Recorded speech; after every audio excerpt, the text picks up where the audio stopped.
I'll have a blue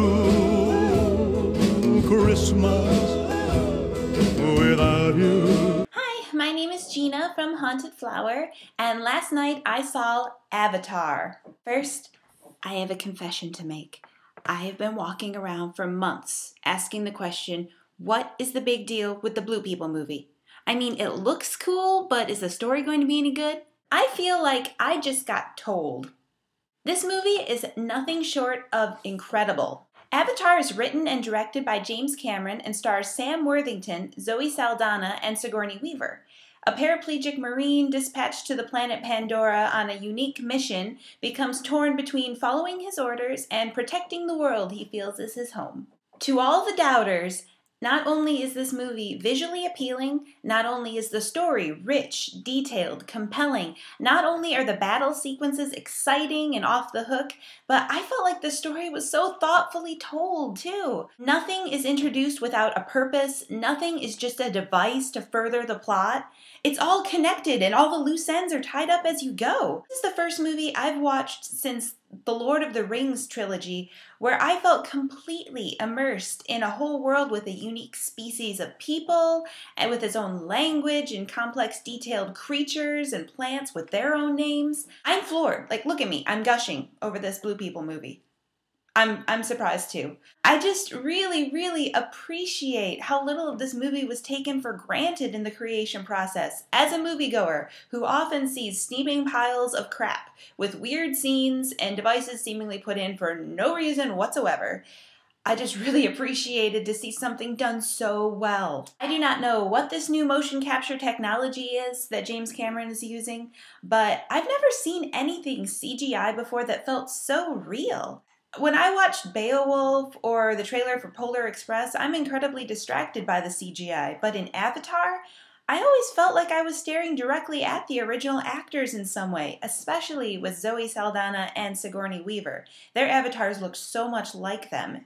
Sam Worthington plays Jack Sully, and I did not even recognize him as Marcus from Terminator Salvation this summer. He begins as this jaded cripple who takes this job more for escapism than anything else, and takes such a complete 360 over the course of the movie, 90% of the time as one of these humanoid Navis. As an actor, you don't often get this type of opportunity with a character, let alone living a double life as a giant blue guy with the build of a basketball player. I mean, what a lucky guy!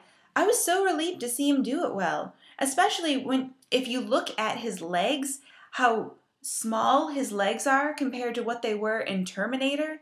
You know he had to take some work to get them back that small. Zoe Saldana already won me over earlier this summer with Star Trek, even though I didn't quite dig the Uhura-Spock relationship as a plot point. This movie really sealed the deal for me in my opinion of her. She is breathtakingly beautiful and talented, a lethal combination. She made Blue look hot and portrayed such a strong personality, there's no way not to cheer for her in this movie. I couldn't get past how much emotion I could read on her face as Neytiri. In a word, she can be described as fierce, okay? Fiercely loyal to her people, committed to her cause, and a strong warrior. Sigourney Weaver and Michelle Rodriguez are both always fantastic, but what will really stay with you in this movie is the total immersion into this beautifully detailed world that makes our rainforest look utterly boring.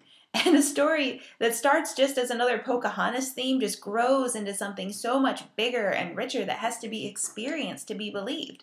I did not like Pocahontas, but I loved this. I urge any naysayers not to be overly critical of the underlying message, themes, political/environmental overtones of this movie, because granted, there is something to be learned here, and it's a very timely message, but if you are under the impression you are being preached to, please get over it. Don't waste your time and energy getting huffy over it because this movie has to be seen and experienced.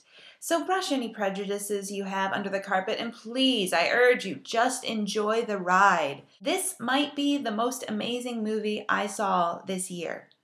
And there were a lot of great movies this year. My advice, get your butt off the couch, out of your computer chair right now, go out there and put your money on this movie. I'm not always one to say that. You need to go see it in the theater if you want to really get the full experience. I saw it in regular 2D because 3D gives me an awful headache. I suspect it's something to do with my contacts. And I bet that the 3D is amazing, but I did overhear a few people coming out of the theater saying they kind of wish they saw it in 2D first because so many things were flying at them. They had a hard time seeing what was going on at all times. So maybe take that into account when you make the choice. Maybe see it both ways if you want to experience the 3D. But that's completely up to you. I thoroughly enjoyed it in the regular format. I was a doubter, and now I've completely bought into this vision. Touché, James Cameron. Touché. Visit us at hauntedflower.com for fantastic apparel, action figures, and collectibles. We have all your nerdy needs. Also, you can Google Haunted Flower to find our MySpace profile, Facebook fan page, and Rotten Tomatoes reviews. If you're local to the Indianapolis area, visit indiemojo.com for details on how you can win free screening passes.